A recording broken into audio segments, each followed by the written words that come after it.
A special thank you to each of our subscribers who make this channel possible. Here's today's story. In a bold statement that marks a significant escalation in rhetoric, China's foreign ministry has declared that the nation is prepared to engage in any type of war with the United States. Following President Donald Trump's latest round of tariffs on Chinese goods, the comments come in response to Trump's imposition of an additional 10% tariff, raising the cumulative duties on Chinese imports to a staggering 20%. This move has provoked a fierce reaction from Beijing, with Foreign Ministry spokesperson Lin Jian asserting that exerting extreme pressure on China is misguided. If the U.S. insists on a tariff war, trade war, or any other war, China will fight to the end, Lin stated emphatically. The rhetoric has intensified further, with the Chinese embassy in the U.S. echoing the sentiment, proclaiming readiness to combat any form of aggression from the U.S. The embassy's message was clear: if war is what the U.S. wants, be it a tariff war, a trade war, or any other type of war, we're ready to fight till the end. This statement underscores the growing tensions between the two economic superpowers, as both sides brace for an extended conflict that could have far-reaching implications on global trade and economic stability. The situation escalated on Tuesday when the Trump administration announced the new tariffs, which are part of a broader strategy aimed at addressing what U.S. officials describe as unfair trade practices and the ongoing fentanyl crisis.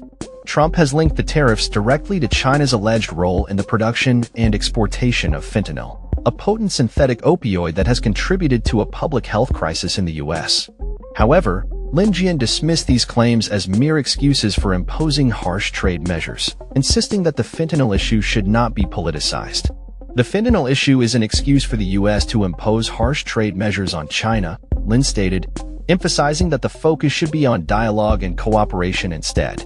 In retaliation to the U.S. tariffs, China has responded by imposing its own duties on U.S. agricultural products, with tariffs reaching as high as 15% on select items. This move is seen as an attempt to exert political pressure on President Trump, particularly as agricultural exports are a significant component of U.S. trade with China.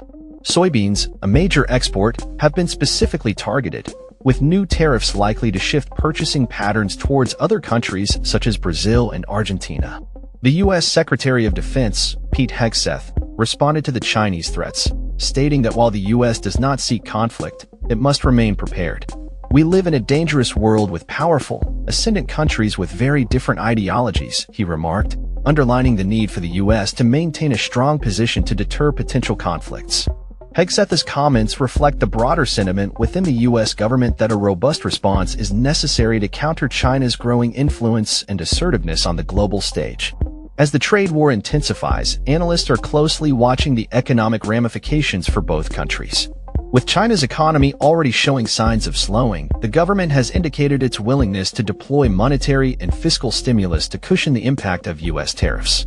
The stakes are high, as both nations navigate a complex landscape of economic interdependence and geopolitical rivalry. The unfolding situation raises questions about the future of U.S.-China relations and the potential for a prolonged standoff that could reshape the global economic order. As tensions continue to mount, the world watches closely, anticipating the next moves from both Washington and Beijing in this high-stakes game of economic chess. That's all for this story. We upload videos every day covering many different subjects, so hit that subscribe button to stay informed. Thanks for watching.